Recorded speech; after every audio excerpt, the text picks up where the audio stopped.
अब हम क्या लेंगे, धूम का अवयव, वो भी तो तद भिन्न है ना, क्योंकि हमें तो तद भिन्न लेना है ना। तो एक धूम का अवयव है, वो भी तो इस पर्वत से अलग है ना, साध्यवान से अलग है ना। पर्वतो वह्निमान, और उससे भिन्न क्या लिया हमने, धूम का एक अवयव। तो कह रहे वहां तो धूम के अवयव में तो धूम का संयोग रहता है कि नहीं रहता है, धूम के अवयव में धूम रहता है कि नहीं रहता है, अग्नि के अवयव में अग्नि रहता है कि नहीं रहता है, और किस संबंध से रहता है अग्नि के अवयव में,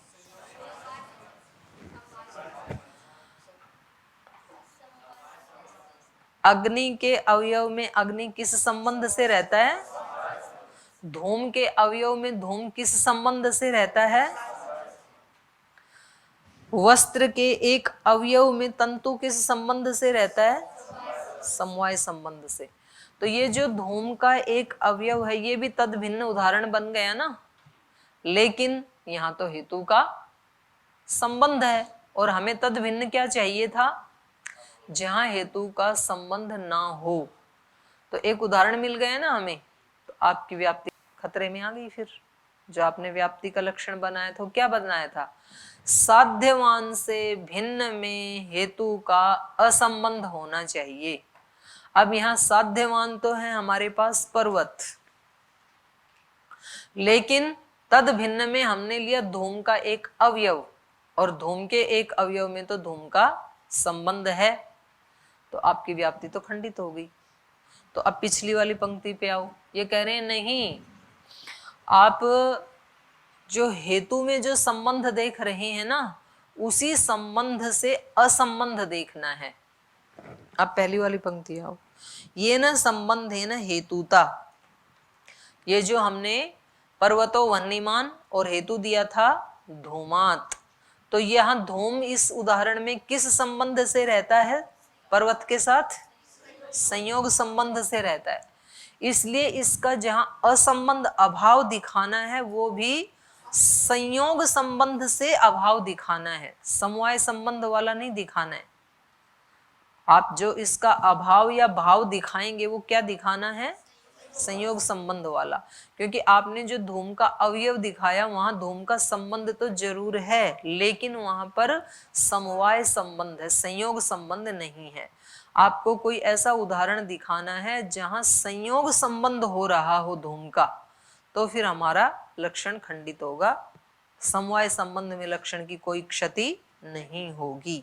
तो वही कह रहे हैं, तेन इससे क्या होगा, ये न संबंधे न हेतुता, जिस संबंध से हेतुता है, तेन एव संबंधे न, उसी संबंध से साध्यवत अन्यावृत्तित्व, साध्यवत से अन्य में अवृत्तित्व, साध्यवत से अन्य में असंबंध अवृत्तित्व अभाव बोध्यम देखना है, जानना है। तेन उससे क्या होगा, साध्यवत अन्यस्मिन धूम अवयवे, साध्यवत से भिन्न जब आप धूम अवयव दिखा रहे हैं तो धूम अवयव में, धूम अवयवे धूमस्य समवाय संबंधेन सत्वे अपि, धूम के अवयव में धूम के समवाय संबंध से रहने पर भी न क्षति ही, हमारे लक्षण की कोई हानि नहीं होगी, क्योंकि वहां समवाय संबंध से है। हमें देखना क्या है, असंबंध संबंध, संयोग संबंध वाला देखना है। अब आगे कह रहे हैं, साध्यवत अन्य अवृत्तित्वम च, साध्यवत अन्य वृत्तित्वात् अवच्छिन्न अप्रतियोगिता का भाव। वही बात कह रहे हैं पहले वाली, कह रहे हैं साध्यवत से अन्य में जो अवृत्तित्व अर्थात हेतु का जो अभाव देख रहे हैं वो भी कैसा होना चाहिए, साध्यवत अन्य वृत्तित्वात् अवच्छिन्न प्रतियोगिता का भाव, माने सामान्य अभाव का यहाँ ग्रहण करेंगे हम। सामान्य अभाव माने जातिगत आकृतिगत अभाव का ग्रहण करेंगे। असंबंध के ऊपर आगे देखो, एक एक शब्द के ऊपर ये कर रहे हैं ना, पहले साध्यवत के ऊपर डिबेट किया, फिर तद भिन्न पे किया। तद भिन्न में कौन सा भेद लिया इन्होंने, आकृतिगत, व्यक्तिगत भेद नहीं लिया। ठीक है, अब संबंध असंबंध जो है, तो असंबंध भी कैसा होना चाहिए? व्यक्तिगत असंबंध होना चाहिए कि जातिगत होना चाहिए? तो ये कह रहे हैं हमने यहाँ सूत्र में जातिगत लिया है, असंबंध भी कौन सा ग्रहण करना है? जाति वाला। साध्यवत अन्य अवृत्तित्वं च साध्यवत अन्य वृत्तित्वात् अवयव अवयव छिन्न प्रतियोगिता का भाव तेन, उससे क्या हुआ? धूमवान वन्ने। ये पहले वाले उदाहरण को फिर से यहाँ पर दोहरा रहे हैं जो हमने लिया था ना दूसरे नंबर पे उदाहरण। धूमवान, धूमवान माने पर्वतो धूमवान, हेतु क्या दिया था? वह्नेः। तो ये कह रहे हैं यहाँ पर इत्यत्र साध्यवत अन्य जल हृद आदि वृत्तित्व अभावे अपि न अतिव्याप्ति ही। तो कह रहे हैं यहाँ पर उससे भिन्न हमने क्या लिया था वहां पे उदाहरण? नहीं, तप्ताए पिंडाए लिया था। दूसरे वाला जो उदाहरण उसमें आप दूसरे वाला जो पक्ष उसमें उदाहरण क्या लिया था? अयोध्या लिया था ना। हाँ, तो कह रहे हैं वहां पर धूमवान वन्य इत्यत्र साध्यवत अन्य, साध्यवत से अन्य हमने क्या लिया था? अयोध्या तप्ताए पिंड। तो कह रहे हैं उससे भिन्न यदि जल हृद आदि भी ले लें, जल हृद आदि वृत्तित्व अभावे अभी, जल हृद आदि में वृत्तित्व का अभाव होने पर भी न अतिव्याप्ति। माने क्या कह रहा, दोष क्या देना चाह रहे हैं ये कि यदि हम यहाँ पर ये आकृतिगत भेद यदि नहीं मानते तो क्या होने लगता? वहां तो हमने उदाहरण लिया था तप्ताए पिंडाए, लेकिन उसकी जगह हम जल हृद को भी तो ले सकते हैं ना। हमारा पक्ष क्या था? पर्वतो धूमवान, और हेतु क्या था? वहने। तो साध्यवान से भिन्न जहां इसका संबंध ना हो वहनी का, तो साध्यवान से भिन्न, साध्यवान क्या हो गया यहाँ पे? पर्वत। धूम किस पे है? पर्वत पे। तो साध्यवान से भिन्न और वहां अग्नि का संबंध ना हो तो जल हृदय ऐसा ही तो है। साध्यवान पर्वत, तद भिन्न हमने ले लिया जल हृद, और वहां पर तो अग्नि का संबंध है नहीं, तो वहां पर सूत्र घटने लगेगा ना। लेकिन वास्तव में वो सद स्थल है कि असद स्थल है? असद स्थल है। तो वहां पर भी क्या होने लगेगी? फिर अतिव्याप्ति होने लगेगी। जहां नहीं जाना चाहिए लक्षण वहां जाने लगेगा, क्योंकि तद भिन्न में तो आप कोई भी ले सकते हैं ना। तो वहां तो आपने तद भिन्न में लिया था तप्त पिंड, और आपने कहा था कि वहां पर वहनी का संयोग तो है, मतलब दोष के रूप में दिखाया था वहां पे। तो हमने उसका परिहार क्या किया था कि वहनी का संयोग तो है, लेकिन वहां पर वहनी समवाय संबंध से है, संयोग से नहीं है, तो दोष खंडित हो गया। लेकिन हम वो ना लेकर के जल हृद तो ले सकते हैं ना। तो जल हृद जब हम लेंगे तो वहां तो वहनी का संयोग नहीं है, और हमें यही तो चाहिए। सूत्र क्या कह रहा है? साध्यवत अन्यस्मिन हेतो असंबंध है। तो साध्यवान हो गया पर्वत, और तद भिन्न हो गया जल हृद, और उस जल हृद में हेतु का संयोग नहीं है। हेतु क्या है हमारा? वहनी। तो जल हृद में वहनी का संयोग नहीं है, तो वहां पर भी घटने लगेगा सूत्र, तो वहां पर अतिव्याप्ति होने लगेगी। तो कह रहे हैं अतिव्याप्ति नहीं होगी। क्यों नहीं होगी? क्योंकि यहां हमने क्या लिया है? साध्यवत अन्य वृत्तित्व अवच्छिन्न प्रतियोगिता का भाव।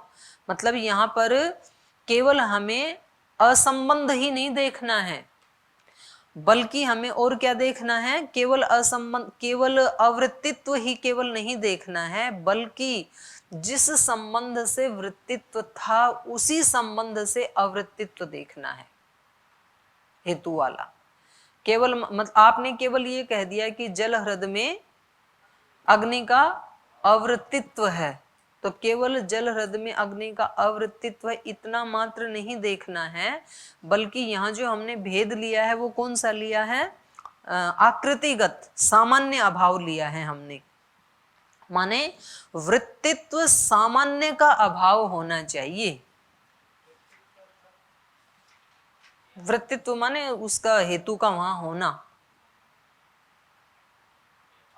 तो यहां वृत्तित्व का अभाव कैसा होना चाहिए? व्यक्तिगत नहीं, केवल धूम का संयोग नहीं है या अग्नि का संयोग नहीं है, तो व्यक्ति का संयोग हो गया ना, बल्कि हमें क्या लेना है, आकृति मात्र का अभाव। तो यहाँ पर अवृत्तित्व आपने जो दिखाया, ये अवृत्तित्व केवल व्यक्तिगत अभाव नहीं दिखाना है, बल्कि जातिगत अभाव दिखाना है।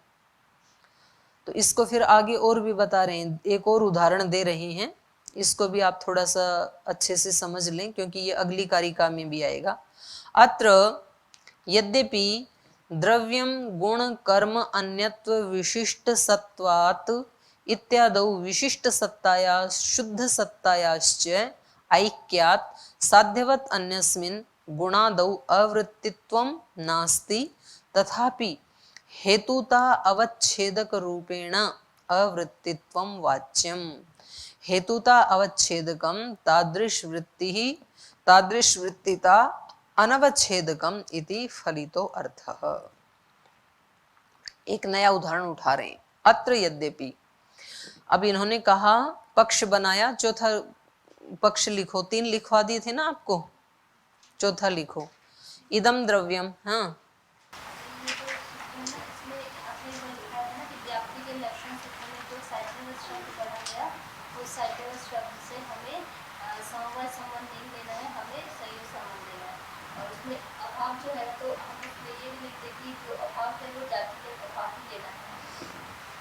सामान्य अभाव या जातिगत अभाव एक ही बात है।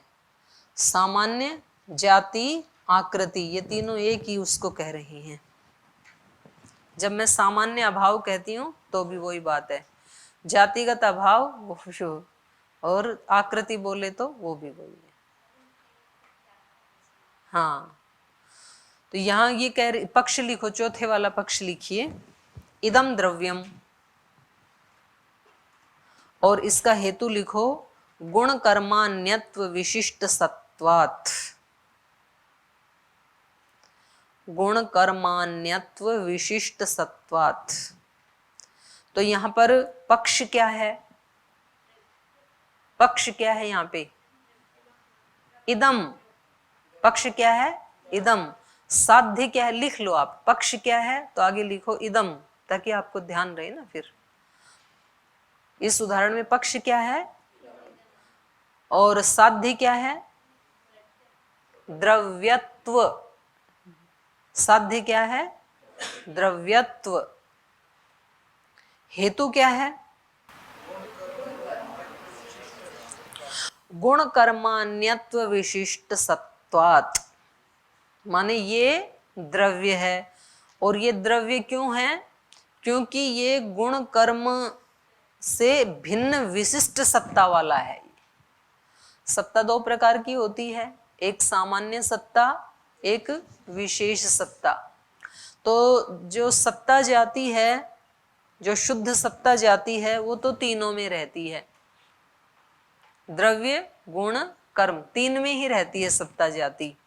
अब ये इनमें क्यों नहीं रहती है, पदार्थ तो 6 है ना अपने पास, द्रव्य गुण कर्म सामान्य विशेष समवाय, तो बाकी 3 में क्यों नहीं रहती है सत्ता, वो क्या सत्ता वाले नहीं है। सत्ता जाति, मैंने अभी बोला सत्ता जाति किस में रहती है, 3 में रहती है, द्रव्य गुण कर्म में, बाकी 3 में नहीं रहती है सत्ता जाति। क्यों नहीं रहती है, है जी?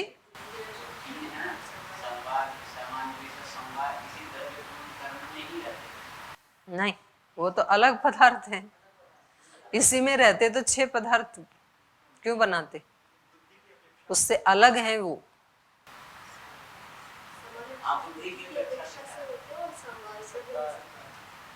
उनकी सत्ता है या नहीं है, सत्ता है या नहीं है, सत्ता है तो उनमें सत्ता जाति क्यों नहीं है, नहीं आप पकड़ पा रहे। बुद्धि की अपेक्षा से थी तो फिर लिखने की क्या जरूरत थी, वैसे ही बता देते। 6 पदार्थ माने हैं ऋषि ने, तो उनकी सत्ता है तभी तो माने। काल की सत्ता है या नहीं है, या बुद्धि के अपेक्षा है, काल होता है नहीं होता है, अच्छा, और आप बुद्धि में ना जाने तो काल का अस्तित्व मिट जाएगा,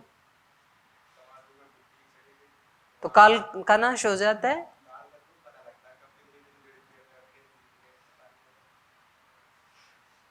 कितने दिन?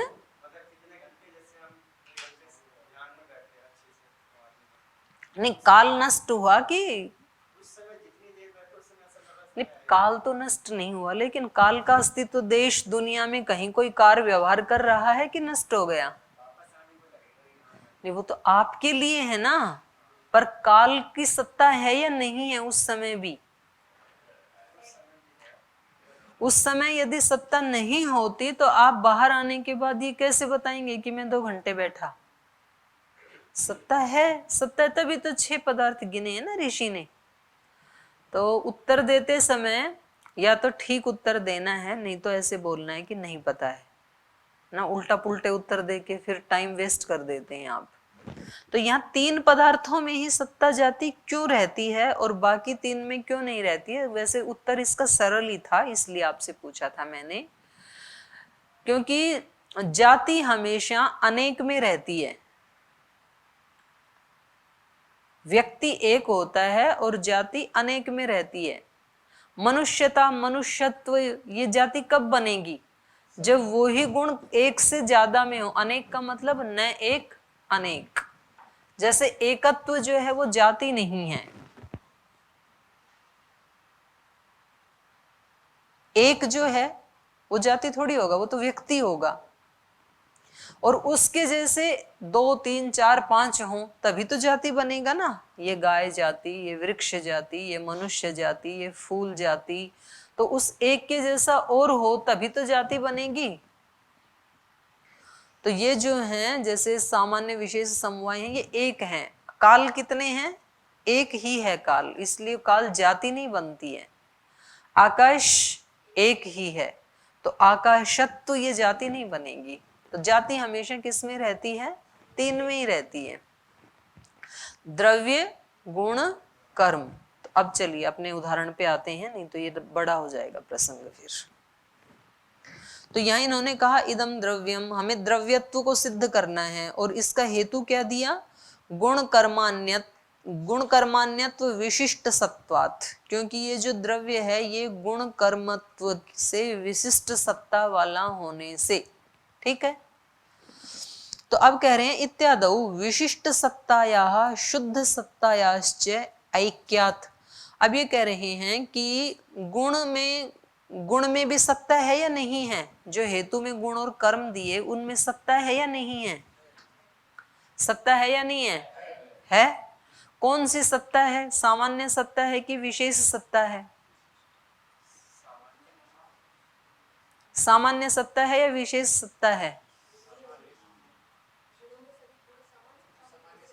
इसके ऊपर रहना है बेटा, लंबा नहीं करना, पक्ष में रहना है। यहाँ पर जो हेतु है उसमें इन्होंने कहा गुण कर्मान्यत्व विशिष्ट सत्वात्। तो यहाँ पर द्रव्य में कौन सी सत्ता है और गुण कर्म वाला जो हेतु दिया उसमें कौन सी सत्ता है? विशिष्ट सत्ता किसमें है? गलत। विशिष्ट सत्ता किसमें है? द्रव्य में है विशिष्ट सत्ता। वही तो सिद्ध करना है, वही तो हेतु दिया। गुण कर्मान्यत्व विशिष्ट सत्तात्वात्, गुण कर्म से भिन्न विशिष्ट सत्ता वाला होने से ये द्रव्य है, ऐसे तो कह रहे हैं। तो विशिष्ट सत्ता किसमें है यहाँ? और सामान्य सत्ता तो गुण कर्म में भी होता है। अब आगे ये कह रहे हैं विशिष्ट सत्ता या शुद्ध सत्तायाश्च ऐक्यात्, लेकिन कह रहे हैं कि सामान्य सत्ता का और विशिष्ट सत्ता का ऐक्य होता है। जहाँ सामान्य सत्ता होगी वहां विशिष्ट सत्ता भी होती ही है, ये ऐसे कह रहे हैं।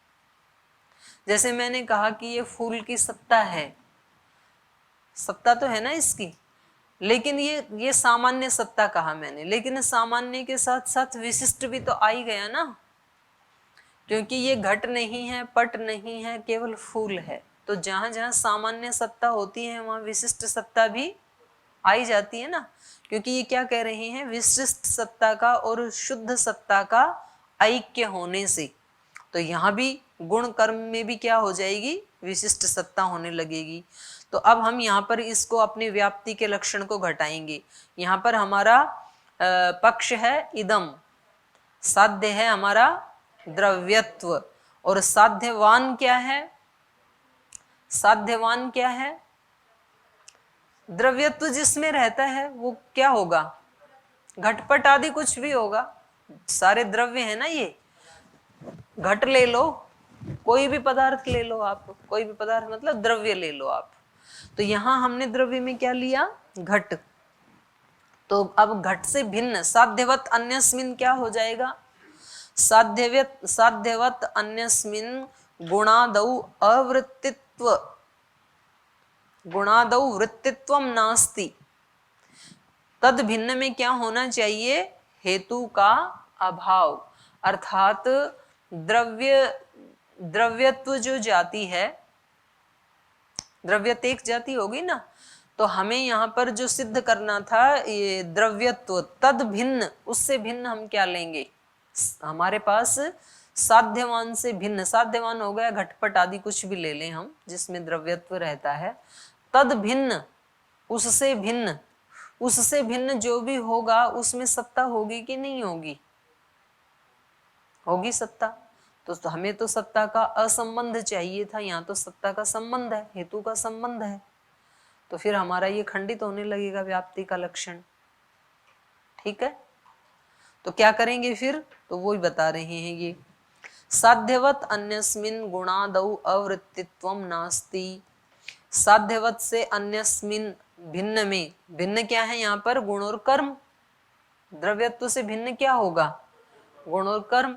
तो कह रहे हैं गुण और कर्म में, गुणादौ, गुणादौ माने गुण और कर्म में, अवृत्तित्वम नास्ति, इनमें तो अवृत्तित्व नहीं है सत्ता का, माने इनमें तो सत्ता का संबंध है, संबंध है, तो फिर ये पक्ष हमारा नहीं बन पाएगा, ये व्याप्ति हमारी नहीं बन पाएगी। कह रहे नहीं बनेगी, क्यों, तथापि, कह रहे हैं फिर भी, क्योंकि आप यहाँ जो गुण कर्म में जो सामान्य सत्ता थी उसमें आप जबरदस्ती विशेष सत्ता को पकड़ के ला रही थी, क्योंकि विशेष सत्ता वास्तव में कहाँ है, द्रव्य में, क्योंकि वही तो हमारा पक्ष है। और हमने हेतु क्या दिया था कि इन दोनों से विशेष सत्ता वाला होने के कारण ये द्रव्य है। गुण में गुणत्व जाति, कर्म में कर्मत्व जाति, तो इन दोनों से भिन्न, इनसे विशेष होगा तभी तो वो द्रव्यत्व जाति बनेगी। तो इनमें तो सामान्य है सत्ता, उसमें विशेष सत्ता है अपनी। तो हम ऐसे ही ला रहे थे खींच के, मतलब जबरदस्ती थोप रहे थे कि सामान्य में भी विशेष होता है, लेकिन हकीकत क्या है कि यहाँ पर विशेष सत्ता वाला कौन है, द्रव्य, इस उदाहरण में। और हेतु हमने क्या दिया था, गुण कर्मण्यत्व विशिष्ट सत्तात्वात्, क्योंकि द्रव्य इन दोनों से विशिष्ट सत्ता वाला है। तो इसका मतलब क्या हुआ, ये सामान्य सत्ता वाले हैं। जब हम खुद ही कह रहे हैं कि भाई ये ब्रह्मचारी विशिष्ट है, तो इससे ये भी तो कहा जा रहा है कि दूसरे वाला सामान्य है। ठीक है, कह रहे तथापि हेतुता अवच्छेदक रूपेण अवृत्तित्वम वाच्यम। तो कह रहे हैं यहाँ पर हमें क्या बताना पड़ेगा, हमें यहाँ कि गुण कर्मान्यत्व विशिष्ट सत्तात्वम यहाँ पर नहीं है। गुण कर्मान्यत्व जो हमने हेतु दिया, यहाँ पर इस हेतु में विशिष्ट सत्तात्व नहीं है, बल्कि क्या है, सामान्य सत्तात्व है। और सामान्य होगा तो दोष नहीं आएगा फिर, क्योंकि विशिष्ट सत्ता का तो असंबंध है ना वहां पे, सामान्य सत्ता भले ही रहे तो कोई हमें हानि नहीं होगी। तो हेतुता अवच्छेदकम तादृश वृत्तिता अनवच्छेदकम। तो कह रहे हैं हेतुता का जो अवच्छेदक है वो तादृश वृत्ति वाला नहीं है। हेतुता का धर्म, हेतुता का अवच्छेदक धर्म क्या होगा, यहाँ पे हेतुता में क्या है, सामान्य सत्ता, और इसमें पक्ष में द्रव्यत्व में क्या है, विशेष सत्ता। तो उसके अनवच्छेदक होने से, वो अवच्छेदक नहीं है, सामान्य सत्ता विशिष्ट सत्ता की अवच्छेदक नहीं है। तो हेतु में हमारे पास कौन सा धर्म है यहाँ पे, सामान्य सत्ता वाला। तो इसलिए यहाँ पर अनवच्छेदक होने से फलितो अर्थः, जो व्याप्ति का लक्षण हमने बनाया वो फलितार्थ हो गई, माने कृतकृत्य हो गया हमारा लक्षण, इसमें कोई भी दोष नहीं आया। तो ये एक जो था ना व्याप्ति साध्यवत अन्यस्मिन असंबंधः, व्याप्ति क्या होती है? साध्यवान से भिन्न में हेतु का असंबंध या अभाव, वो। तो यहाँ संबंध के विषय में आप 2-3 लाइनें लिख लीजिए, वो आगे आपको काम आएंगी। यहाँ के जो ये 2 शब्द आए हैं ना, प्रतियोगिता का भाव, तो प्रतियोगी क्या होता है और अनुयोगी क्या होता है ना? तो ये कितने प्रकार के होते हैं, तो ये थोड़ा सा जानकारी के लिए लिख लीजिए। प्रतियोगी और अनुयोगी, प्रतियोगी वो होता है यस्य संबंधः स प्रतियोगी और यस्मिन् संबंध सह अनुयोगी। यहाँ पर संबंध शब्द है ना, तो यस्य संबंध है, जिसका संबंध है उसको कहते हैं प्रतियोगी, और यस्मिन् संबंध, जिसमें संबंध है उसको कहते हैं अनुयोगी। और ये 3 जगह प्रयुक्त होते हैं, वो भी लिख लीजिए। एक संबंध के विषय में होते हैं ये प्रतियोगी और अनुयोगी, कहाँ होते हैं? संबंध में। और दूसरे सादृश्य में, सादृश्य के भी प्रतियोगी और अनुयोगी होते हैं। और तीसरे अभाव के अनुयोगी और प्रतियोगी होते हैं। अनुयोगी और प्रतियोगी तो समझ गए ना। और ये तीनों कहाँ देखने में मिलते हैं? संबंध में, सादृश्य में और अभाव में। तो पहले संबंध में जैसे देखने के लिए कैसे मिलेंगे? हमने कहा राज्य पुरुषः, राजा का पुरुष। तो यहाँ पर किसका संबंध है? यस्य संबंध स प्रतियोगी। यहाँ पर प्रतियोगी कौन है, किसका संबंध है? राज्य पुरुषः। तो संबंध किसका है? राजा का है ना, क्योंकि राजा में षष्ठी आ रही है ना। तो यहाँ राजा क्या बन गया? प्रतियोगी। यस्य संबंध है स प्रतियोगी, तो राजा क्या बन गया? प्रतियोगी। यस्मिन संबंध, पुत्र किसमें संबंध है? पुरुष में, राजा का पुरुष। तो राजा का संबंध किसमें है? पुरुष में। तो पुरुष क्या बन जाएगा? अनुयोगी। तो ये तो संबंध में हो गया, प्रतियोगी अनुयोगी। सादृश्य में कैसे बनेगा? राम इव कृष्ण, राम के जैसा कृष्ण है। तो यहां पर प्रतियोगी कौन है? राम, राम के जैसा। तो जिसमें संबंध है ना, इव का संबंध किसके साथ है? राम के साथ। राम इव लगाया ना, तो राम के साथ संबंध, राम हो गया प्रतियोगी। और किसके जैसा है? सादृश्यता किसमें है? कृष्ण में। तो कृष्ण क्या हो गया? अनुयोगी। ऐसे ही अभाव में कैसे देखेंगे इसको? ये परसों में बोला था मैंने शब्द, भूतले घटो नास्ति, भूतल में घट नहीं है। तो यहां पर अनुयोगी क्या हो गया? जिसका संबंध भूतल में, माने भूतल में घट नहीं है, तो संबंध तो भूतल के साथ हो रहा है ना घट का। तो भूतल होगा अनुयोगी, और जिसमें, नहीं उल्टा हो गया, अभाव जिसमें, भूतल में है ना अभाव, तो भूतल हो गया अनुयोगी। और जिसका, किसका अभाव है? घट का, तो घट हो गया प्रतियोगी। तो इसको आज यहीं विराम देते हैं, अगली कारिका कल पढ़ेंगे फिर।